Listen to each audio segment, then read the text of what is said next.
It is time to get ready to rock and roll as we go green, green, green here at Suzuka. And it's a great start by Lucas Maruk and Tony Jimenez in that outside row. I be compromised. I believe it was Alistair Hay, but up to our leaders. Our leaders are going side by side, heading into 130R. Lucas Maruk and Jerome Lamley. Lamley onto the outside, Maruk onto the inside. Side by side they go. Maruk getting onto the curb on the inside of the 130R. But he gets the lead, but now looking down into the triangle chicane, down to the inside. Here comes Lamley. Lamley getting onto the curb, but now it's Maruk onto the curbs. And Lamley takes the lead from Lucas Maruk. Way back, 130R is a scary place to overtake, but it certainly can be done. But he chooses just to follow Lafaro through. Goes to the inside. Head down towards the Casio and triangle chicane on the inside. Go, and there's going to be contact. Contact, they lock the wheels, they both get popped up into the air just a little bit, but they kept on going. Heading to 130R right behind him, but around the outside. Duran holds off Lafaro as someone Fessy dives it down to the inside of Luca Verani. Verani went on to the brakes a little bit early. Fessy jumps the curb right there for 6th place. Fend, Canny is Maruk, overtakes Lamey. Lamey's made a mistake. That's it, Spoon. Our race leaders had some form of issue with Spoon. Lost the race. Let's have a look. It's that 70-kilometer win. He must have caught the win at some odd point right there. He got onto the curb. Oh, he's just got onto the curb right there. The back end just went out right there. Because yeah, that's just such a good point. We're not going to really find out as Lafaro and Fessy are side by side through turn 1. Simone Fessy almost barging his way. Oh, sideways on the exit. Lafaro form of issue as we see Jerome Lamey trying to get past Gabriel.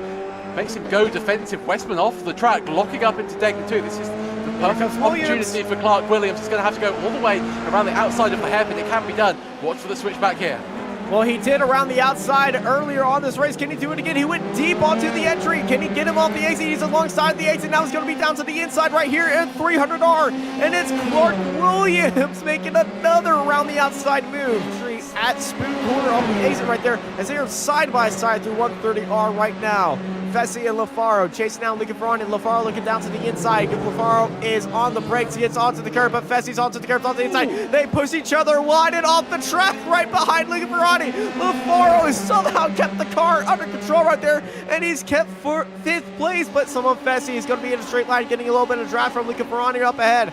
And Simone Fessy under pressure by Romanelli. Romanelli, oh, he wants to make it 3 wide, but he probably thought best about that as it's Lafaro going down to the inside. Romanelli looking down to the inside right now of Simone Fessy and trying to hold it around to the outside, but Fessy is the inside curb right there onto the entry of the S's. And this is good for Romanelli, but Fessy is still right there. They're still side by side and still side by side, snaking through the S's right now, side by side, but Simone Fessy falls to Romanelli in the battle for 6th place. Brilliant set of corners by these two. And New Flint and Rolton side by side. Are we going to be seeing Robert Ridgway looking down to the inside? Yes, we are. 3 wide here at Suzuka, down to the inside. Ridgway gets Flint right there. Laps of, I'm sure, action-packed racing to go. This is Ben Gietti on the outside of the number 35 car. 35 car, Marinero almost loses it on the exit of the chicane. Just has to manage his throttle, but goes to the inside. He wants his position back ASAP. He's going to have to stick it down the inside. Going to have to be late and brave under braking. Tyre Test will be absolutely screaming after that mistake, but he's managed to do it. He's up into P22 once again. Up to 25th nevertheless. It's Jerome Lamey now. 2 cars battling up ahead. This is Evanway and Romanelli. Romanelli looking around to the outside, but Evanway gets a little bit outside. They make contact at the end of turn 1, and they're both into the wall. It's a light. The effect of the steering damage really presents itself. Rodrigo Duran now under pressure from Giuseppe Lafaro, who last time by set the fastest lap of the race. Giuseppe Lafaro just clean around the outside of Rodrigo Duran. Nothing Rodrigo could do. Just Giuseppe Lafaro has found an extra gear at the moment. He's off the track, but I mean, I think our driver of the day easily, or at least my driver of the day, Felipe Danton. I mean, he's on the verge of a top 10. He's up 36 positions, trying to make it 37. And I think he's going to do it, Williams up ahead, made a mistake through the hairpin turn 11. He's now under pressure through comes Dantes. 300 Dantes, last lap. He had the fastest lap of the race. And here comes Dantes. 37 overtakes down into Spoon.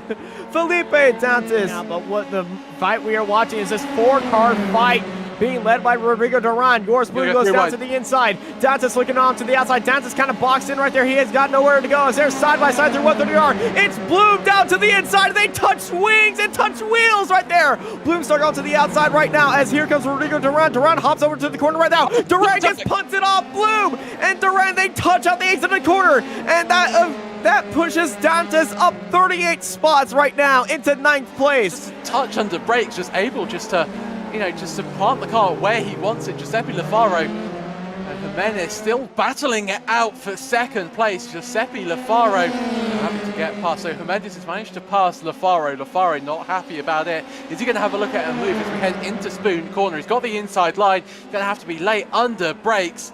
And he sort of half-heartedly puts it to the inside. That Jimenez is going to be able to go all the way around the outside. He's going to have more overspeed as we head up towards 130R. Lafaro had the advantage right there. He held it around to the inside right there. And he cleared him coming out of Spoon. But now here comes Jimenez. Jimenez is going to be getting the draft heading into 130R. But Lafaro is going to be leading him out. Jimenez off the exit. Expect him to be onto the inside heading to the chicane. Yes, here we go right now. Jimenez and Lafaro going side by side.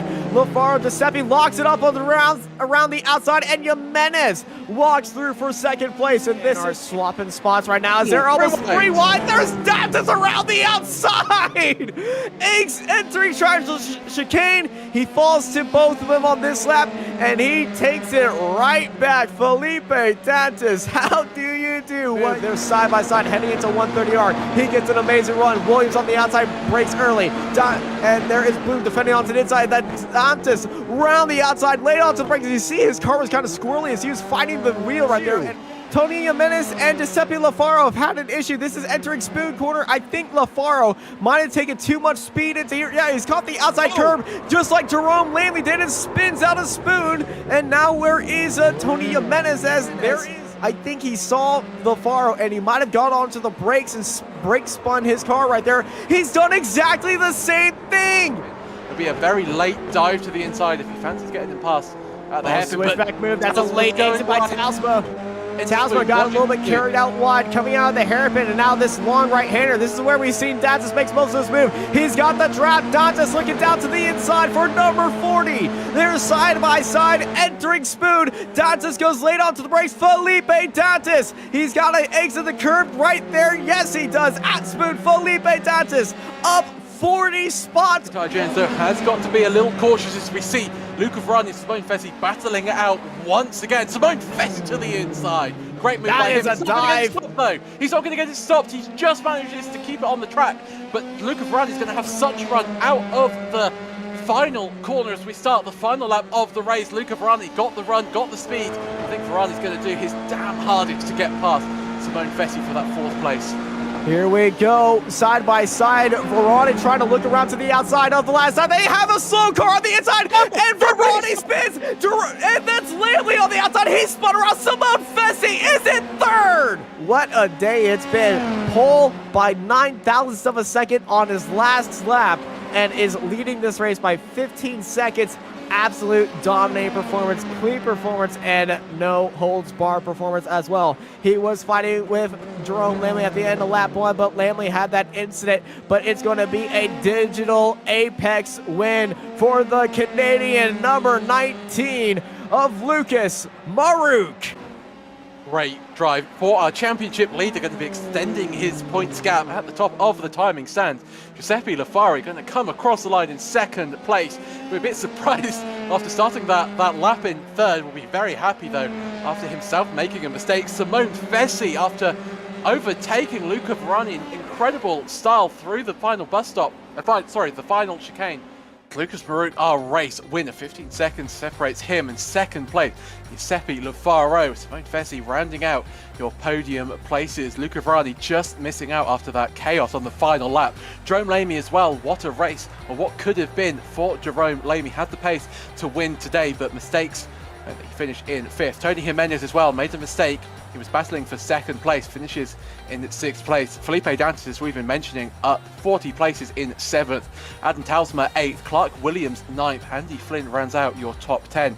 Stu Milne just misses out on your top 10.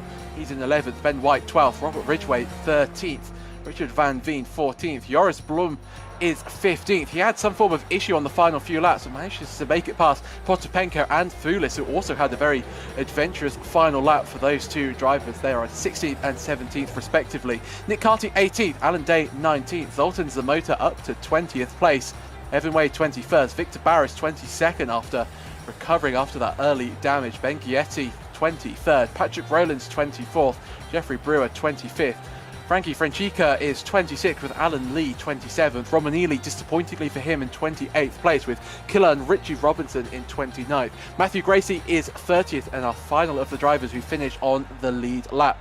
Will McIntyre Jones, was 31st. Patrick Olsen 32nd. Noel Richie Robinson 33rd. Colin Nicol 34th with Giovanni Stiletto 35th. Matt Brewer 36th with Pedro Jaraba even is 37th. Rodrigo Duran in 38th. So we've now got into our retirements. Pedro and Rodrigo both retiring before the checkered flag. Alvo Maranello is another driver to not finish. Darren Rowlinson as well. Nicholas Westman, Simone Gabriel, Giacomo Murgia, Hector Balaguer, Alistair Hay, Darren Ergel, Michael Coffrey did not take the start, neither did Greg Smith. So we had 46 cars on the grid, and half of that, or almost all of them, were overtaken at some point by Felipe Dantas.